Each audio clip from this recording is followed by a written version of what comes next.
प्रदेश में परिवर्तन की आंधी जानती है कि अगर लड़ाई नहीं हुई, समाजवादी लोग जिस रास्ते पर प्रदेश को लेके जा रहे हैं, यही नौजवानों को रोजगार। यहाँ उत्तर प्रदेश की जनता का जीवन व्यतीत करना बहुत ही ज्यादा।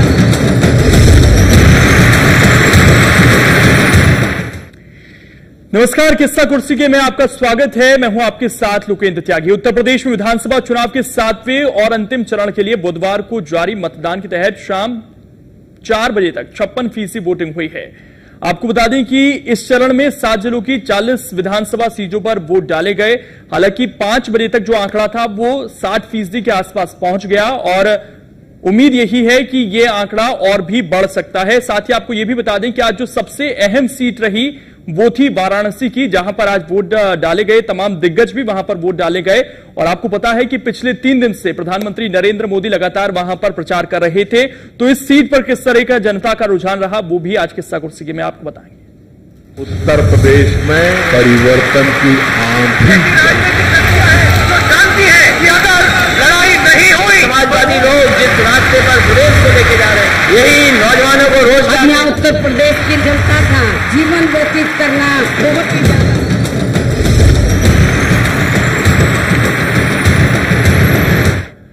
प्रधानमंत्री नरेंद्र मोदी के निर्वाचन क्षेत्र वाराणसी की सभी 8 सीटों के मतदान केंद्रों पर भारी तादाद में महिलाओं को मतदान करते आज देखा गया। वाराणसी में मशहूर शास्त्रीय संगीत गायक छन्नूलाल मिश्र, मुरली मनोहर जोशी, विधायक श्यामदेव राय चौधरी ने वोट डाला। हालांकि वाराणसी में 121 साल के शख्स शिवानंद बाबा ने अपने जीवन का पहला वोट डाला। उधर 7 बार से विधायक रहे श्यामदेव राय चौधरी ने चुनावी राजनीति छोड़ने का ऐलान कर दिया है, क्योंकि इस बार बीजेपी ने उन्हें टिकट नहीं दिया था। शिव की काशी में सियासी संग्राम। काशी में दांव पर पीएम मोदी की साख। बनारस के रण पर देश की नजर। बनारस के दिग्गजों की किस्मत ईवीएम में बंद।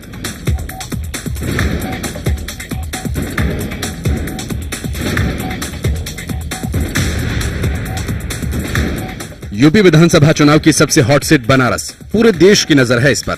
सभी सियासी पार्टियों ने शिव की नगरी काशी पर जीत के लिए पूरी ताकत झोंक दी है। पीएम मोदी ने 3 दिनों तक काशी में डेरा डाला।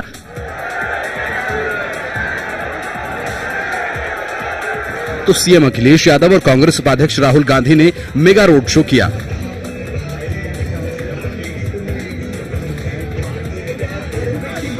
आज बनारस की जनता ने जमकर वोट पर चोट की। यूपी विधानसभा चुनाव के आखिरी चरण में आज जमकर मतदान हुआ। सुबह से ही पोलिंग स्टेशंस के बाहर लंबी लंबी लाइनें लगने लगी थीं। बनारस में आज कई दिग्गजों ने भी अपने वोट डाले। बनारस में बीजेपी के सांसद रह चुके मुरली मनोहर जोशी भी अपना वोट डालने पहुंचे।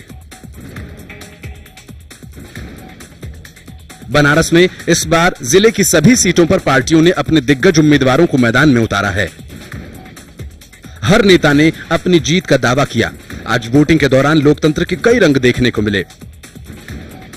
जिले में कई आदर्श पोलिंग स्टेशंस बनाए गए थे, जो कि लोगों के आकर्षण का केंद्र रहे। बनारस की सभी 8 सीटों पर इस बार कांटे की टक्कर देखने को मिली। बनारस की अजगरा सीट पर इस बार भी 2012 वाले ही हालात हैं। बीएसपी ने जहां एक और मौजूदा विधायक त्रिभुवन राम को मैदान में उतारा, तो वहीं 2012 के विधानसभा चुनावों में दूसरे नंबर पर रहे लालजी सोनकर को समाजवादी पार्टी ने अपना चेहरा बनाया। बात पिंडरा सीट की करें तो यहां से कांग्रेस ने 5 बार से विधायक अजय राय पर इस बार भी भरोसा जताया। वहीं बीएसपी ने बाबूलाल पटेल को मैदान में उतारा। बाबूलाल पटेल और अजय राय के बीच यहां सीधा मुकाबला है। वहीं रोहनिया सीट पर सपा ने मौजूदा विधायक महेंद्र सिंह पटेल को मैदान में उतारा है, जिन्हें बीजेपी के सुरेंद्र नारायण सिंह कड़ी टक्कर दे रहे हैं। वाराणसी कैंट सीट से बात करें तो यहां बीजेपी और कांग्रेस में सीधा मुकाबला है। 4 बार कांग्रेस के टिकट पर इस सीट से चुनाव लड़ चुके अनिल श्रीवास्तव को इस बार भी कांग्रेस ने मैदान में उतारा है। वहीं 2017 के विधानसभा चुनाव से सियासत में एंट्री कर रहे सौरभ श्रीवास्तव बीजेपी के टिकट पर ताल ठोक रहे हैं। वाराणसी उत्तर सीट पर बीजेपी के सामने अपनी सीट को बनाए रखने की चुनौती सबसे बड़ी है। बीजेपी मौजूदा विधायक रविंद्र जायसवाल को इस बार भी मैदान में उतारा है। रविंद्र जायसवाल को कांग्रेस के प्रत्याशी अब्दुल समद अंसारी कड़ी टक्कर दे रहे हैं। वहीं सेवापुरी सीट पर अखिलेश यादव सरकार में मंत्री और 3 बार से विधायक सुरेंद्र सिंह पटेल इस बार भी मैदान में रहे। सुरेंद्र सिंह को कड़ी टक्कर देने के लिए बीजेपी ने अपने सहयोगी अपना दल के उम्मीदवार नील रतन सिंह के सहारे जीत दर्ज करने की कोशिश की।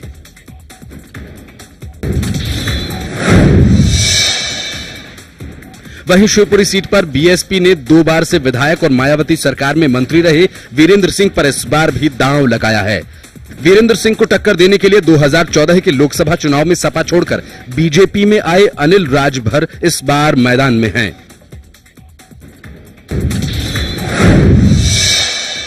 अगर बात वाराणसी दक्षिण की करें तो यहां बीजेपी ने संघ के सक्रिय कार्यकर्ता नीलकंठ तिवारी को मैदान में उतारा है। नीलकंठ तिवारी को सीधी टक्कर देने के लिए कांग्रेस ने यहां से राजेश मिश्र को मैदान में उतारा है। इन सब के बीच वाराणसी की इस जंग के नतीजों का सभी को बेसब्री से इंतजार रहेगा, क्योंकि बनारस ही मोदी सरकार के भविष्य की सियासत का फैसला करेगी कि 2019 में पीएम मोदी सरकार की वापसी होगी या नहीं।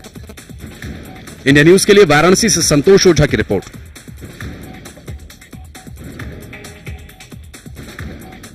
बनारस सीट पर 7 बार विधायक रहे श्यामदेव राय चौधरी को इस बार बीजेपी ने टिकट नहीं दिया है। इससे श्यामदेव खासे नाराज हैं। आज मतदान के बाद श्यामदेव राय चौधरी से बातचीत की हमारे संवाददाता अरविंद चतुर्वेदी। श्यामदेव राय चौधरी 7 बार के विधायक थे। आम लोगों के लिए सड़क पर धरने पे बैठ जाते थे, स्कूटर से चलते थे, लेकिन उनका टिकट काट दिया गया। दादा, वाकई आपको तकलीफ नहीं है? कोई तकलीफ नहीं है। जो ईश्वर करता है भले के लिए करता है। कोई कारण तो बताया गया होगा कि भाई 7 बार के विधायक का टिकट काट दिया? कारण मुझे जानने की जरूरत भी नहीं है। लोगों के मन में दुख है, तकलीफ है, अब ये तो भावुक है, पता नहीं। और शायद मैं तो आपको बचपन से देख रहा हूं, इन्हीं गलियों में मेरा बचपन बीता है, स्कूटर से चलते हुए, सड़क पे संघर्ष करते हुए। मैं एक अनुशासित कार्यकर्ता होने के नाते पार्टी के निर्णय के साथ हूं। प्रधानमंत्री महोदय और राष्ट्रीय अध्यक्ष जी ने आपसे बात की, आपको मनाने के लिए बहुत सारे मंत्री लगाए गए थे। नहीं, मनाने के लिए नहीं, ये उनकी सहृदयता थी। कहा गया कि आपको एमएलसी बनाया जाएगा। नहीं, मैं इसकी कोई जानकारी नहीं रखता। क्या बनाया जाऊंगा ये मुझे कोई जानकारी नहीं है। आप एकदम दिल से कह रहे हैं, आप कार्यकर्ता तो हैं, लेकिन पहले एक ह्यूमन भी हैं। 7 बार के आप विधायक थे, आपने सारे जनता को छोड़ दिया। जो आपको जिन्होंने 7 बार तक विधायक बना के रखा, आपके मतलब उनके लिए आपके मन में जरा से भी तकलीफ नहीं है? विधायक के रूप में नहीं, दूसरे रूप में उनके साथ ही रहूंगा। काशी छोड़ के मैं कहीं जाऊंगा नहीं। यानी आपकी सड़कों पे राजनीति जारी रहेगी? जारी रहेगी, बिल्कुल। बिजली अगर नहीं होगी तो आप सड़क पे धरने पे बैठेंगे? बिल्कुल बैठेंगे, भले ही शहर दक्षिणी का विधायक कोई और हो। देखिए, ये बड़ी महत्वपूर्ण बात कही श्यामदेव राय चौधरी ने। साफ कह दिया है कि दक्षिणी विधानसभा के लिए अगर कोई तकलीफ में होगा तो श्यामदेव राय चौधरी धरने पे बैठेंगे, उनके लिए लड़ाई करेंगे और बनारस में ही रहेंगे। उनको क्या पद मिलेगा ये देखना बेहद महत्वपूर्ण होगा, क्योंकि प्रधानमंत्री नरेंद्र मोदी और अमित शाह ने उनसे अलग से बातचीत की थी। कई मंत्रियों ने उनको मनाने की कोशिश की। दादा भले ही कहे कि वो नाराज नहीं है, लेकिन दिल में, मन में कहीं न कहीं तकलीफ जरूर है। गौरव के साथ अरविंद चतुर्वेदी, इंडिया न्यूज, बनारस, उत्तर प्रदेश। दक्षिणी से श्यामदेव राय चौधरी का जब टिकट कटा तो बनारस में शहर दक्षिणी के मतदाताओं को मानो सांप सूंघ गया। उनके बेटे हमारे साथ हैं और उनसे बात करते। आपको कैसे, मतलब 7 बार के लगातार विधायक का टिकट काट दिया जाता है, मन में तकलीफ नहीं? बिल्कुल तकलीफ है, और तकलीफ रहेगा भी, आजीवन रहेगा। तो क्या कहे बीजेपी के लोगों ने कि 7 बार का लगातार विधायक है, उसको बिना बताए उन्होंने टिकट काट दिया? कोई तर्क तो रहा होगा उनके पास? नहीं, इसका कोई जवाब नहीं है। इसका उनके पास कोई जवाब नहीं है। किन लोगों ने बातचीत की? राष्ट्रीय अध्यक्ष जी ने, प्रधानमंत्री जी ने? सारे लोग बात किए। अब ये सब सारे बातों का तो हम लोग चूंकि राजनीति में उस तरीके से रुचि नहीं रखते हैं, लेकिन ये बात तो वो लोग मिले दादा से मिले और जो भी बातें उन लोगों के बीच हुई है ये सारा संज्ञान में नहीं है हम लोगों के।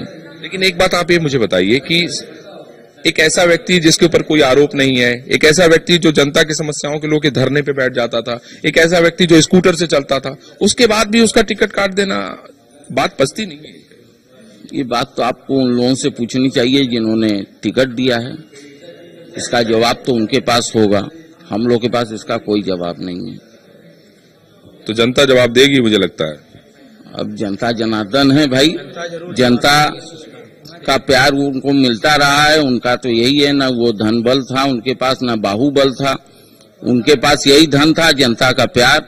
और जनता आशीर्वाद अगर इनको देगी तो ये फिर जीतेंगे। जनता के प्यार से ही वो जीतते आए हैं और आगे जनता का फैसला सर्वोपरि है। मन में तकलीफ है आपके? तकलीफ तो होगा ही, एक पुत्र के नाते तकलीफ तो है हमको। चलिए, हम उम्मीद करेंगे कि भारतीय जनता पार्टी ने जो वादा किया है श्यामदेव राय चौधरी से, उसको वो पूरा करने का काम करेगी। लेकिन इतना मैं जरूर कहूंगा कि श्यामदेव राय चौधरी का शहर दक्षिणी से टिकट कटने का बड़ा प्रभाव होगा। और शायद यही कारण था कि प्रधानमंत्री नरेंद्र मोदी को 3 दिनों तक बनारस में रुकना पड़ा और 3 दिनों तक कई जगहों पर जाकर लोगों को समझाना पड़ा, रोड शो करना पड़ा, जगह जगह उनके मंत्रियों को लोगों से बात करनी पड़ी। ये शायद एक बड़ा प्रभाव है श्यामदेव राय चौधरी का शहर दक्षिणी से टिकट कटने का। गौरव के साथ अरविंद चतुर्वेदी, इंडिया न्यूज, बनारस। प्रभाव तो है, लेकिन प्रधानमंत्री नरेंद्र मोदी इस प्रभाव को कितना कम कर पाए हैं, जो उन्होंने 3 से 4 दिन प्रचार वहां पर लगातार किया है, ये देखना होगा। 11 मार्च को साफ हो जाएगा। फिलहाल वक्त छोटे से ब्रेक का हो गया है, जल्द वापस लौट रहे हैं। उत्तर प्रदेश में परिवर्तन की आंधी तो जानती है कि अगर लड़ाई नहीं हुई, समाजवादी लोग जिस रास्ते पर प्रदेश को लेके जा रहे हैं, यही नौजवानों को रोजगार। अब यहाँ उत्तर प्रदेश की जनता का जीवन व्यतीत करना बहुत ही ज्यादा।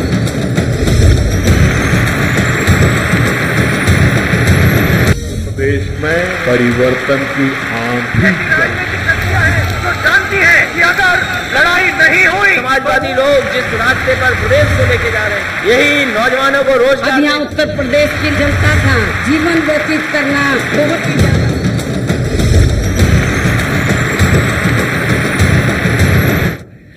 ब्रेक के बाद आपका स्वागत है। विधानसभा चुनाव के आखिरी चरण के लिए चंदौली में बंपर वोटिंग हुई है। यहां पर मोदी सरकार के दिग्गज नेता की प्रतिष्ठा दांव पर है। चंदौली गृह मंत्री राजनाथ सिंह का गृह जनपद भी है और चकिया विधानसभा क्षेत्र में उनका गांव है। राजनाथ सिंह भले ही लखनऊ से सांसद हों, लेकिन चंदौली हमेशा से राजनाथ सिंह के लिए प्रतिष्ठा का सवाल रहा है। गृह मंत्री के गढ़ में बंपर वोटिंग।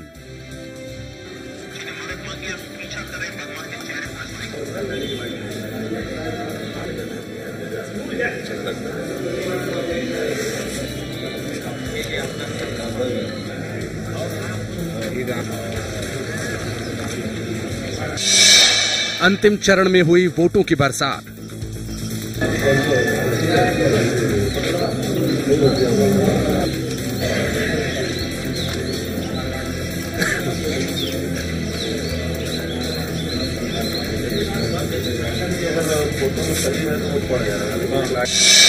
चंदौली में दांव पर दिग्गजों की साख।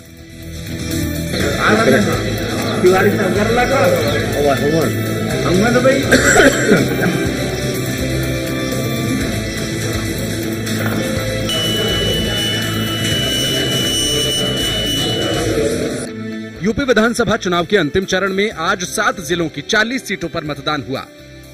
अंतिम चरण में हर जिले में मोदी सरकार के दिग्गज नेता की प्रतिष्ठा दांव पर है।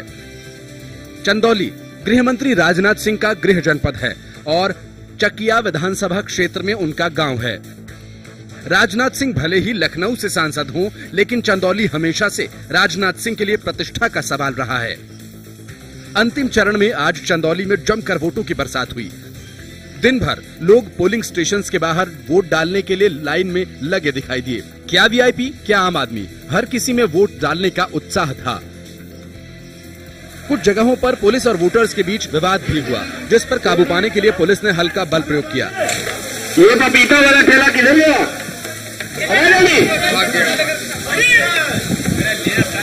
चंदौली की 4 सीटों पर आज जमकर वोट डाले गए। गृह मंत्री राजनाथ सिंह के भाई अपने परिवारजनों के साथ वोट डालने के लिए पहुंचे। चंदौली विधानसभाओं के मामले में भले ही छोटा हो, लेकिन चंदौली को कम आंकना कोई नहीं चाहता। यहाँ की हर सीट पर इस बार कांटे की टक्कर देखने को मिली। चंदौली की सैयद रजा सीट पर इस बार बाहुबली डॉन ब्रजेश सिंह के भतीजे सुशील सिंह बीजेपी के टिकट पर किस्मत आजमा रहे हैं। सुशील सिंह सकलडीहा सीट पर मौजूदा विधायक हैं। वहीं सुशील सिंह को इस बार टक्कर भी एक बाहुबली ने ही दी है। रांची जेल में बंद बाहुबली विनीत सिंह इस बार बीएसपी के टिकट पर मैदान में हैं। यानी चंदौली की सैयद रजा सीट पर इस बार दो बाहुबलियों की सीधी टक्कर है। वहीं बात मुगलसराय सीट की करें तो यहां से इस बार समाजवादी पार्टी ने अपने पुराने वफादार पूर्व सांसद रामकिशन के भाई और पूर्व ब्लॉक प्रमुख बाबूलाल को मैदान में उतारा है। लेकिन बाबूलाल की जीत की राह इतनी आसान नहीं दिख रही है। बाबूलाल को सीधी टक्कर देने के लिए बीएसपी ने तिलकधारी बिंद और बीजेपी ने साधना सिंह को मैदान में उतारा है। अगर बात चकिया सीट की करें तो गृह मंत्री राजनाथ सिंह का गांव यही है। चकिया सीट पर इस बार बीजेपी और बीएसपी के बीच सीधा मुकाबला है। बीएसपी ने चकिया सीट पर इस बार पूर्व विधायक जितेंद्र कुमार को मैदान में उतारा है, जो सीधी टक्कर बीजेपी के शारदा प्रसाद को दे रहे हैं। चंदौली में इस बार बीजेपी से ज्यादा गृह मंत्री की प्रतिष्ठा दांव पर लगी है, क्योंकि चंदौली में बीजेपी का प्रदर्शन ही गृह मंत्री राजनाथ सिंह का सरकार में कद कम या ज्यादा करेगा। इंडिया न्यूज के लिए चंदौली से शशांक शेखर की रिपोर्ट। चंदौली गृह मंत्री राजनाथ सिंह का गृह जनपद है। यहां पर बीजेपी से ज्यादा राजनाथ सिंह की प्रतिष्ठा दांव पर लगी हुई है। राजनाथ सिंह के भाई से खास बातचीत की हमारे संवाददाता, और क्या कुछ वो भी आपको सुनवाएंगे। लेकिन राजनाथ सिंह की नजर थी इस सीट पर और नतीजे किस तरह के आते हैं ये देखना होगा। अभी हम खड़े हैं चकिया विधानसभा के भभौरा गांव में। भभौरा वही गांव है जो देश के गृह मंत्री राजनाथ सिंह का पैतृक गांव है। हमारे साथ उनके परिवार के बड़े भाई राजनाथ सिंह जी के बड़े भाई काशीनाथ सिंह जी हैं और उनके भतीजे अरुण सिंह जी भी हैं। पूरा परिवार अभी वोट डालने आया है। चूंकि भभौरा में ये लोग निवास करते हैं। अरुण सिंह जी वाराणसी रहते हैं, वाराणसी से चलकर यहाँ वोट देने आए हैं। हमारे साथ काशीनाथ सिंह जी हैं। पहले तो आपका इंडिया न्यूज पे स्वागत है। किसकी सरकार बन रही है? भाजपा की सरकार बन रही है। पब्लिक के रुझान को देखते हुए ऐसा लग रहा है कि भाजपा की अवश्य ही सरकार बन जाएगी। आपको ऐसा लगा? हाँ, बिल्कुल लगा। आप राजनाथ सिंह के बड़े भाई हैं, देश के गृह मंत्री, 2 बार जिले में आए, भीड़ भी बहुत थी उनकी सभाओं में। क्या लगता है चंदौली में 4 सीट है, कितनी सीट आप बीजेपी को? चंदौली की चारों सीटें भाजपा के हाथ जाएंगी। जी। देश की गृह मंत्री अगर भारतीय जनता पार्टी का शीर्ष नेतृत्व पार्टी अगर उनको प्रदेश की मुख्यमंत्री की बागडोर देना चाहेगी तो आप? ये तो उनकी इच्छा पर है जी। अगर वो आना चाहेंगे तो आएंगे, पार्टी उनको भेजेगी तो आएंगे, नहीं आएंगे ये हम लोगों का विषय नहीं है। लेकिन सरकार भाजपा की बनेगी, आपको विश्वास है? बिल्कुल विश्वास है। क्या ऐसा भाजपा ने कर दिया, क्या लगता है आपको? आप चूंकि बुजुर्ग हैं, बहुत चुनाव देखे होंगे, राजनाथ सिंह को गोदी में आपने खिलाया। मोदी सरकार में ही जो कुछ हुआ है वो हुआ है जी। इससे पहले कभी कुछ नहीं हुआ और इसको देखते हुए भाजपा के प्रति पब्लिक की रुझान जो है वह बहुत ही अधिक है और इस बार भाजपा की। और यहाँ पर वक्त एक और छोटे से ब्रेक का हो गया, जल्द वापस लौट रहे हैं। उत्तर प्रदेश में परिवर्तन की आंधी तो जानती है कि अगर लड़ाई नहीं हुई, समाजवादी लोग जिस रास्ते पर प्रदेश को लेके जा रहे हैं, यही नौजवानों को रोजगार। अब यहाँ उत्तर प्रदेश की जनता का जीवन व्यतीत करना बहुत ही ज्यादा।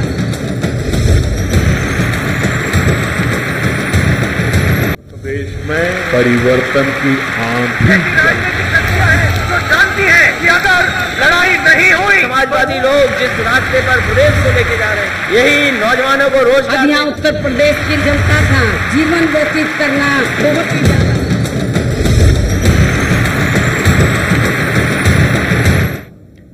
ब्रेक के बाद आपका स्वागत है। गाजीपुर में विधानसभा चुनाव को लेकर वोटरों में काफी उत्साह देखने को मिला। जिले की सभी 7 सीट के लिए जमकर बंपर वोटिंग हुई। मतदाताओं के उत्साह की कहानी वोटिंग प्रतिशत बयां कर रही है। सदर विधानसभा से लेकर गाजीपुर सदर, मोहम्मदाबाद, जमानिया, जखानिया, सैदपुर, जहुराबाद और जंगीपुर सीट पर मतदान जमकर हुआ। नगर के मुस्लिम बहुल इलाकों में मतदान को लेकर अल्पसंख्यक समुदाय की महिलाओं में भी विशेष उत्साह देखने को मिला। महिलाओं का ये उत्साह लोकतंत्र को लेकर काफी सकारात्मक है। आखिरी चरण में वोटों की बरसात। गाजीपुर में हुई बम्पर वोटिंग। वोटरों में दिखा उत्साह, दिग्गजों ने किया मतदान। यूपी विधानसभा चुनाव के आखिरी चरण में आज बम्पर वोटिंग हुई।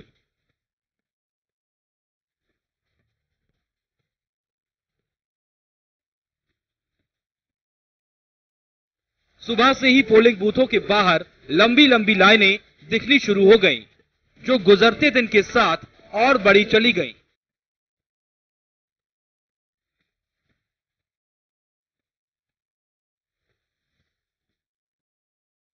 गाजीपुर की जनता ने आज जमकर वोट पर चोट की।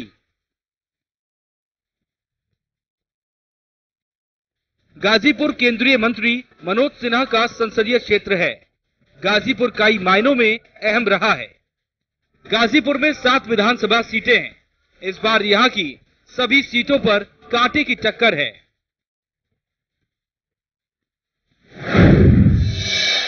बात जहूराबाद की करें तो यहां सीएम अखिलेश यादव ने कैबिनेट मंत्री शादाब फातिमा का टिकट काटकर महेंद्र चौहान को मैदान में उतारा है।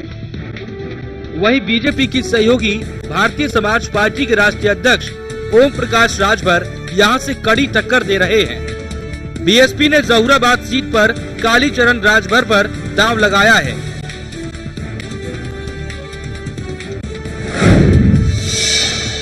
वहीं मोहम्मदाबाद सीट से बीएसपी के टिकट पर बाहुबली मुख्तार अंसारी के भाई सिगबतुल्लाह मैदान में हैं। सिगबतुल्लाह 2 बार से विधायक हैं।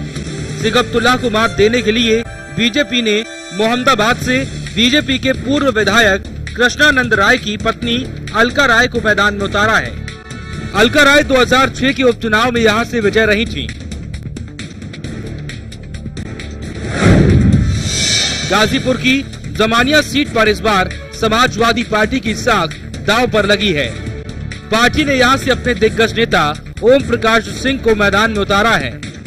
ओम प्रकाश सिंह 5 बार विधायक, 1 बार सांसद और 2 बार मंत्री रह चुके हैं।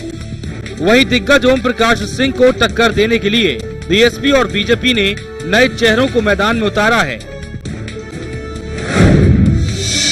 इसके साथ ही गाजीपुर की जंगीपुर सीट पर सभी पार्टियों ने नए चेहरों पर दांव लगाया है। बीएसपी ने यहां से मनीष चंद्र पांडे को मैदान में उतारा है। मनीष चंद्र पांडे 2012 का चुनाव हार गए थे। वहीं सपा ने वीरेंद्र यादव और बीजेपी ने राम नरेश कुशवाहा पर दांव लगाया है। दोनों ही पहली बार चुनाव मैदान में अपनी किस्मत आजमा रहे हैं। वहीं गाजीपुर सदर सीट की बात करें तो अखिलेश यादव ने यहां जिलाध्यक्ष राजेश कुशवाहा को ही उम्मीदवार बना दिया है। राजेश कुशवाहा को कड़ी टक्कर देने के लिए बीजेपी ने संगीता बलवंत और बीएसपी ने संतोष यादव को मैदान में उतारा है। गाजीपुर के सैदपुर विधानसभा सीट पर सीएम अखिलेश यादव ने एक बार फिर से मौजूदा विधायक सुभाष पासी पर भरोसा जताया है। वहीं बीजेपी ने पूर्व सांसद और दिग्गज नेता विद्यासागर सोनकर को प्रत्याशी बनाया है। बात अगर जखनिया सीट की करें तो यहां भी इस बार मामला त्रिकोणी रहा। सपा ने जहां 2007 में चुनाव हारे गरीब राम पर दांव लगाया, तो वहीं बीएसपी ने संजीव कुमार और भारतीय समाज पार्टी के त्रिवेणी राम को मैदान में उतारा है। ये दोनों ही प्रत्याशी 2017 के सियासी समर से यूपी की सियासत में डेब्यू करने जा रहे हैं। इन सब के बीच गाजीपुर में एक शख्स की प्रतिष्ठा सबसे ज्यादा दांव पर है। मोदी सरकार में मंत्री मनोज सिन्हा के लिए यहाँ सबसे बड़ी चुनौती है कि वो बीजेपी के खाते में ज्यादा से ज्यादा सीटें ला सकें।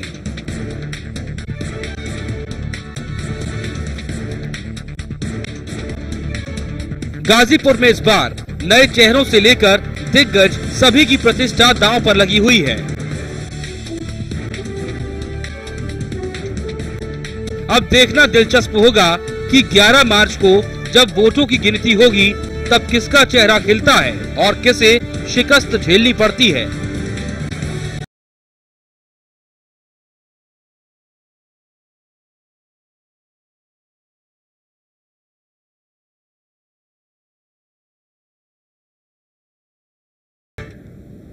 यूपी विधानसभा चुनाव के अंतिम चरण में मोदी सरकार के मंत्रियों की प्रतिष्ठा दांव पर रही। गृह मंत्री से लेकर सरकार के दिग्गज मंत्रियों के क्षेत्रों में जमकर मतदान हुआ।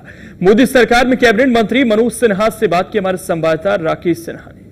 7वें चरण का मतदान जारी है। हमारे साथ बातचीत करने के लिए केंद्रीय रेल राज्य मंत्री मनोज सिन्हा जी हैं, जिन्होंने अपने मत का प्रयोग किया है। मनोज जी, मुकाबला पहला स्थान हमारा सुरक्षित है, दूसरे स्थान के लिए समाजवादी पार्टी कांग्रेस का गठबंधन और बसपा आपस में लड़ रहे हैं। आप लगातार यहाँ पर गाजीपुर में डेरा डाले हुए हैं, आप किस तरह से देखते हैं जो पूर्वांचल में जो मतदान चल रहा है, 40 सीटों में चल रहा है, आप किस तरह से देखते हैं? मैं गाजीपुर में मैं डेरा नहीं डाले हुए हूँ, मैं पूरे उत्तर प्रदेश में घूम रहा था। पिछले 3-4 दिनों से मैं गाजीपुर में हूँ और मैंने कोशिश की है कि पौने 3 वर्षों में गाजीपुर के विकास के कार्यों को गति दी जाए और उस कोशिश में काफी हद तक हमने सफलता पाई है। एक बात मैं महसूस कर रहा हूँ कि अब एक नए प्रकार की राजनीति का युग शुरू हुआ है, सेवा और समर्पण का। जो लोग समीकरणों की और याद की राजनीति करते थे, उनको जनता ठुकराने लगी है और काम के आधार पर लोग, मुझे लगता है कि मतदान करना चाहते हैं। अच्छा, मोहम्मदाबाद विधानसभा क्षेत्र की बात किया जाए, यहाँ से मुख्तार अंसारी के बड़े भाई जो विधायक भी हैं वो लड़ रहे हैं, क्या कहेंगे कि यहाँ पर मुकाबला कैसा रहेगा? मोहम्मदाबाद विधानसभा का चुनाव एक विशेष परिस्थिति में हुआ है। यहाँ राजनीतिक दलों की दीवारें टूट गई हैं, जातीय दीवारें भी टूट गई हैं। जो लोग इस इलाके में शांति चाहते हैं, अमन चैन चाहते हैं, वो अलका राय जी के समर्थन में खड़े हैं। कुछ स्वार्थी किस्म के लोग, ठेकेदार किस्म के लोग या अपराधी प्रवृत्ति के लोग ही उस उम्मीदवार का समर्थन करना है जो बहुजन समाज पार्टी का उम्मीदवार है। बाकी सामान्य जनता उसको हराने में लगी है और अलका राय जी को जिताने में लगी है। अच्छा मनोज जी, प्रधानमंत्री 3 दिन वाराणसी में रहे, क्या इसका प्रभाव जो है पूर्वांचल में पड़ेगा? जो आखिरी दौर का मतदान चल रहा है, उसका प्रभाव पड़ेगा? प्रधानमंत्री जी का प्रभाव पूरे उत्तर प्रदेश के चुनाव पर पड़ा है और वाराणसी में आए वो बाबा विश्वनाथ का दर्शन किए, अपने मतदाताओं से संवाद स्थापित किए, 2 दिन वाराणसी रुके, तो इसका भी व्यापक प्रभाव पूरे उत्तर प्रदेश पर रहेगा। अच्छा, उत्तर प्रदेश में कितनी सीटें आप आंक रहे हैं कि बीजेपी चुनाव जीतेगी? देखिए, मैं आपको एक घटना बताता हूँ। लोकसभा चुनाव के समय में प्रचार में था, एक दिन वाराणसी एयरपोर्ट पर मुलायम सिंह जी मुझे मिल गए, तो हम लोग साथ खाना खाए। मेरी उनसे बातचीत हो रही थी तो उन्होंने मुझसे कहा कि देखो, एक गलती मत करना, कितनी सीट पाओगे ये संख्या मत बताना, जितनी बताओगे उससे ज्यादा भाजपा को मिलेगी। मुझे लगता है कि वही स्थिति विधानसभा चुनाव में हो गई। अच्छा, जो मत आप अपना दिखाइए कि आपने मत, तो ये देख सकते हैं कि मनोज सिन्हा ने अभी अपने मत का प्रयोग किया है और साफ तौर पर उनका कहना है कि इस बार जो स्थिति है वो काफी बदली हुई है और बीजेपी के पक्ष में है। लेकिन ये तो जनता ही तय करेगी कि आखिरकार 11 तारीख को जो परिणाम आएगा, आखिरकार होली किसकी मनेगी। कैमरामैन गंगा के साथ राकेश कुमार सिंह। वक्त छोटे से ब्रेक का हो गया, जल्द वापस लौट रहे हैं। उत्तर प्रदेश में परिवर्तन की आंधी तो जानती है कि अगर लड़ाई नहीं हुई, समाजवादी लोग जिस रास्ते पर प्रदेश को लेके जा रहे हैं, यही नौजवानों को रोजगार। अब यहाँ उत्तर प्रदेश की जनता का जीवन व्यतीत करना बहुत ही ज्यादा।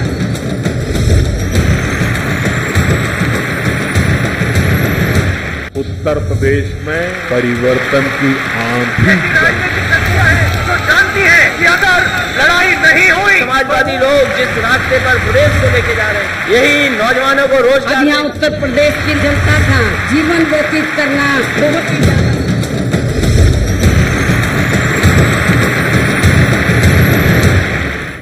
ब्रेक के बाद आपका स्वागत है। मिर्जापुर की 5 विधानसभा सीट मडिहान, छानबे, चुनार, मंझवा और नगर में बम्पर वोटिंग हुई है। सुबह से मतदान केंद्रों पर मतदाताओं की लंबी लाइन लगी थी, जो देर शाम तक देखी गई। शाम 5 बजे तक यहां पर 64% मतदान हुआ है। मिर्जापुर में हुई बम्पर वोटिंग, दांव पर अनुप्रिया पटेल की साख। बीजेपी के सहयोगी का बड़ा इम्तिहान, ईवीएम में बंद हुई दिग्गजों की किस्मत। यूपी विधानसभा चुनाव के आखिरी दौर में आज बम्पर वोटिंग हुई। लोगों ने आज बढ़ चढ़कर मतदान में हिस्सा लिया। सुबह से ही मतदान केंद्रों के बाहर लंबी लाइनें लगी दिखी। महिला पुरुष हर वर्ग ने लोकतंत्र के इस पर्व में वोटिंग की। लोगों ने घंटों लाइन में लगकर अपनी बारी का इंतजार कर वोट किया। वोटिंग के दौरान युवा वोटरों में खासा उत्साह दिखा। वहीं वीआईपी भी अपने मताधिकार का प्रयोग करने के लिए लाइन में लगे दिखे।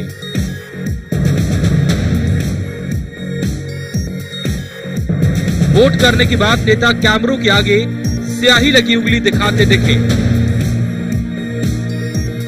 मिर्जापुर की सीट पर इस बार कई दिग्गजों की किस्मत का फैसला होना है। मोदी सरकार में कैबिनेट मंत्री और अपना दल की नेता अनुप्रिया पटेल के लिए मिर्जापुर जिला साख का सवाल है। वजह ये है कि अनुप्रिया पटेल यहां से सांसद हैं और मिर्जापुर अपना दल का गढ़ है। आज वोट करने के बाद कैबिनेट मंत्री अनुप्रिया पटेल ने यूपी में गठबंधन की जीत का दावा किया। मतदान महादान है और लोकतंत्र का सबसे बड़ा महायज्ञ है। इसमें मैंने भी अपनी आहुति दी है। मिर्जापुर के सभी लोगों से कहती हूँ कि भैया जाइए अपनी अपनी आहुति दीजिए, क्योंकि आपका एक वोट बहुत कीमती है और इस प्रदेश की बिगड़ी हुई व्यवस्था में सुधार लाने के लिए बहुत सहायक हो सकता है। इसलिए सभी लोग जाएं और मतदान करें। मैं तो पूरी तरीके से आशान्वित हूँ। हम जीतने जा रहे हैं, सरकार बनाने जा रहे हैं। कितनी सीटें निकलने जा रही? कितनी सीटें? सब जीतेंगे, जितने भी है सारे जीतेंगे, शहर की सारी सीटें जीतेंगे। 2017 के विधानसभा चुनाव में इस बार यहां की सभी 5 सीटों पर कांटे की टक्कर देखने को मिली है। मिर्जापुर की मझवा सीट पर इस बार बीएसपी ने 3 बार से लगातार विधायक रहे रमेश चंद्र बिंद को फिर मौका दिया है। रमेश चंद्र बिंद का इलाके में अपना बड़ा जनाधार है। वहीं रमेश चंद्र बिंद को कड़ी चुनौती देने के लिए बीजेपी ने पूर्व विधायक रामचंद्र मौर्य की बहू सुची स्मिता मौर्य को मैदान में उतारा है। बात अगर मिर्जापुर सीट की करें तो यहां पर दल बदलू बनाम तीर्थ पुरोहित का मुकाबला है। पहले सपा फिर कांग्रेस अब बीएसपी के टिकट पर चुनाव लड़ रहे मोहम्मद परवेज खान की राह में एक तीर्थ पुरोहित आ गए हैं। विद्यांचल मंदिर के तीर्थ पुरोहित रत्नाकर मिश्रा यहां से बीजेपी के टिकट पर अपनी किस्मत आजमा रहे हैं। रत्नाकर मिश्रा की जनता में अच्छी छवि है। वहीं चुनाव की बात करें तो समाजवादी पार्टी ने एक बार फिर से मौजूदा विधायक जगदम्बा सिंह को मैदान में उतारा है। जगदम्बा सिंह को टक्कर देने के लिए बीजेपी ने अनुराग सिंह पर दांव लगाया है। अनुराग सिंह मिर्जापुर से लोकसभा चुनाव लड़ चुके हैं। अगर बात मिर्जापुर की मेडिकल सीट की करें तो कांग्रेस ने यहां से मौजूदा विधायक ललितेश पति त्रिपाठी को एक बार फिर मौका दिया है। ललितेश पति के दादा भी मडियान सीट से ही विधायक रह चुके हैं। ललितेश पति को टक्कर देने के लिए बीजेपी ने यहां से दल बदलू रमाशंकर सिंह को मैदान में उतारा है। बीजेपी में आने से पहले रमाशंकर सिंह समाजवादी पार्टी के महासचिव भी रह चुके हैं। अब देखना दिलचस्प होगा कि इस बार मिर्जापुर की जनता ने किसे अपना माननीय चुना और किसके वादों को नकार दिया। इंडिया न्यूज के लिए मिर्जापुर से आकाश दुबे की रिपोर्ट। की 9 विधानसभा सीट मलहनी, मछली शहर, बदलापुर, केराकत, जफराबाद, शाहगंज, मुंगरा, बादशाहपुर, जौनपुर सदर में बंपर वोटिंग हुई। चुनाव को लेकर सुरक्षा के कड़े इंतजाम किए गए थे। सुबह से मतदाताओं की कतार बूथों पर दिखाई दी। युवा और महिला वोटरों में वोटिंग को लेकर काफी उत्साह देखने को मिला। जौनपुर की मलहनी सीट से निषाद पार्टी के प्रत्याशी धनंजय सिंह और सपा प्रत्याशी पारसनाथ यादव, जौनपुर सदर से कांग्रेस प्रत्याशी नदीम जावेद की प्रतिष्ठा दांव पर लगी। जौनपुर में वोटों की बरसात, लोकतंत्र के पर्व में बम्पर वोटिंग। युवा से लेकर बुजुर्ग सबने किया मतदान। बाहुबलियों के गढ़ में हुई जमकर वोटिंग। ईवीएम में बंद हुई दिग्गजों की किस्मत।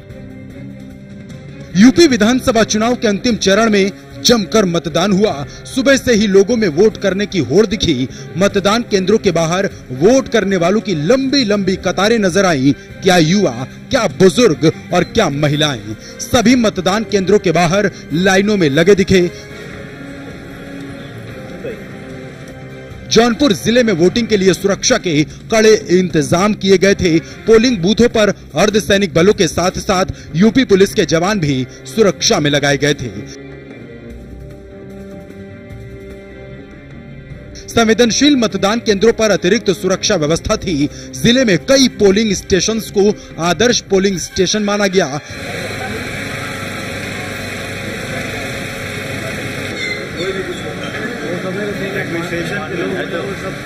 आदर्श पोलिंग बूथ लोगों के बीच में आकर्षण का केंद्र रहे। कुछ पोलिंग स्टेशंस को दुल्हन की तरह सजाया गया तो कुछ जगहों पर लाल और ग्रीन कारपेट बिछाकर लोगों का स्वागत किया गया।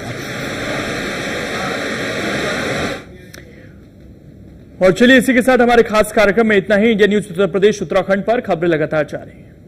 उत्तर प्रदेश में परिवर्तन की आंधी तो जानती है कि अगर लड़ाई नहीं हुई, समाजवादी लोग जिस रास्ते पर प्रदेश को लेके जा रहे हैं, यही नौजवानों को रोजगार। अब यहाँ उत्तर प्रदेश की जनता का जीवन व्यतीत करना बहुत ही ज्यादा